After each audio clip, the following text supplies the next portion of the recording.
విస్తరి ముందేసి పస్తులు పెట్టావే తీపి వస్తువు చుట్టూ తిరిగే ఈగను చేశావే చీచీ సిక్కేలేని మొగుడు కారండాయ్ గుయ్ గుయ్ గుయ్ గుయ్ అంటూ మీదికి రాకుండా కంపెడి పిల్లలతో ఇంటిని నింపావే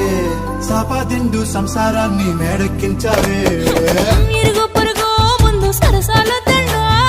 రాకెట్టి పడుకోరే కుక్కలాగా మీ వాళ్ళు ఏం చేస్తాం ఎక్కేస్తాం ఇట్టాగే డాబా